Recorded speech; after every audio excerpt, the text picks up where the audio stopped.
এই চাকরিটার জন্য আপনি আপনি মনে মনে ভাবুন যে আমি আপনার স্বামী। এ বাজারে চাকুরি কে দেয়? আপনাকে বন্ধু বলে স্বীকার করলাম। কাগজে কলমে এবং এই চাকরি বজায় রাখার জন্য যতটুকু স্বামী হওয়া প্রয়োজন তার থেকে একটু বিশ্বাস করলাম।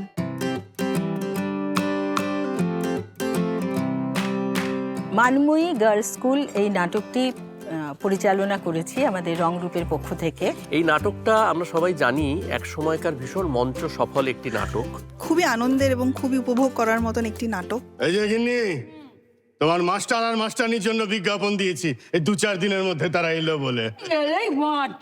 সেই চেষ্টাই করছি।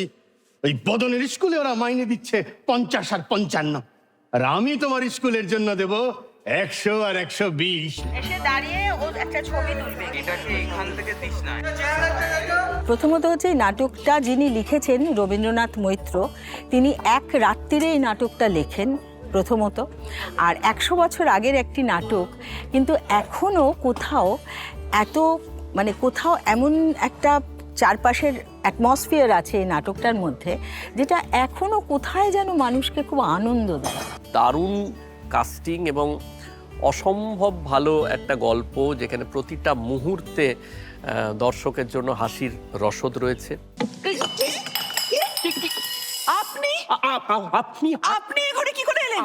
আমি মানে ওই যে দিদিমণি বললেন আজকে বাড়িতে গিয়ে কাজ নেই, এখানে থেকে যেতে। উনি তো আমাকে একই কথা বললেন। সর্বনাশ। আচ্ছা, উনি বললেন আর অমনি আপনি এ ঘরে চলে এলেন? না, কিন্তু আমি কি করে জানবো? আপনাকে এই ঘরেই বলেছেন। ঠিক আছে, আপনি এখান থেকে এক্ষুনি চলে যান। হ্যাঁ, চলে তো যেতেই হবে। এক্ষুনি যান। যাচ্ছি, দাঁড়ান, শুনেছি, আমি যাচ্ছি।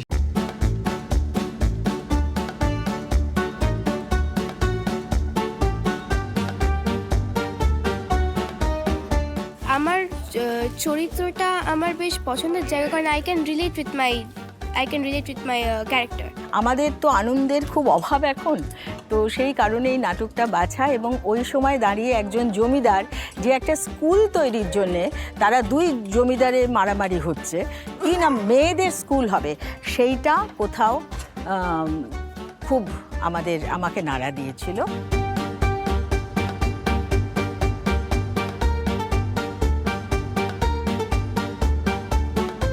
এই নাটকটারই আমার মনে হয় মূল ভালো লাগার জায়গাটা হচ্ছে সরলতা। বেসিক্যালি খুব ভালো একটা টিম ওয়ার্ক এক্সপিরিয়েন্স করি আমরা এই নাটকে। দেখি আজ তোমায় মানিয়েছে বেশ। মানিয়েছে বলে মানিয়েছে, পটের পরি যাওয়ার সময় একদম চোখটা ঝলসে দিয়ে যাচ্ছে। এখন এই জ্বলুনি থামলে হয়। তোমার জ্বলুনি তো ইহকালে থামবার নয়, ও যত বয়স হচ্ছে ও ততই, বুঝতে পেরেছো?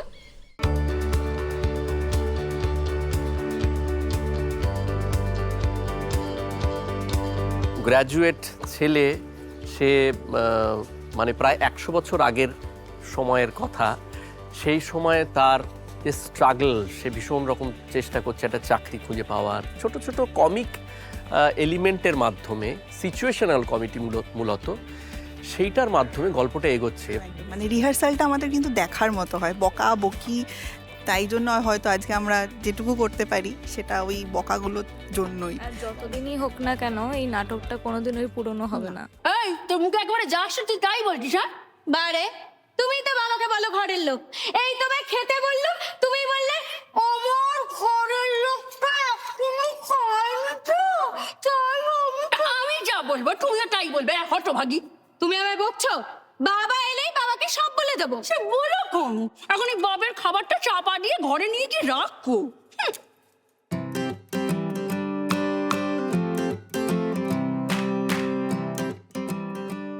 পুরো নাটকটা করতে গেলে 3 ঘন্টা 10 মিনিটের নাটক, সেটা 2 ঘন্টা 5 মিনিটে নিয়ে আসা মানে একটা সাংঘাতিক এডিটিংয়ের কাজ। হ্যাঁ গা, হ্যাঁ গা, হ্যাঁ গা, বললে না বেগুনের দাম কত গা?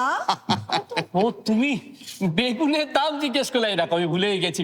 বেগুনের দাম 5 আনা সের। 5 আনা সের 5 আনা সের বেগুন? হ্যাঁ, তাই তো নিল এই বাবলাহাটিতে আগে। হ্যাঁ,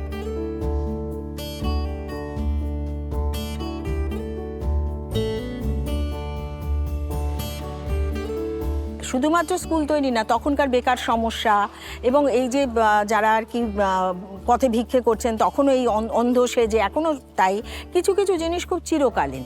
কিন্তু এই প্রত্যেক অভিনেতা তারা যদি একটু অভিনয় বাড়াবাড়ি করেন, এটা কিন্তু কমেডি নাটকে ভীষণ মাপটা রাখতে হয়। এইটা অভিনেতাকে ভীষণ বুঝতে হয় যে আমি কতটা করব আর কোনটা করব না। দুধ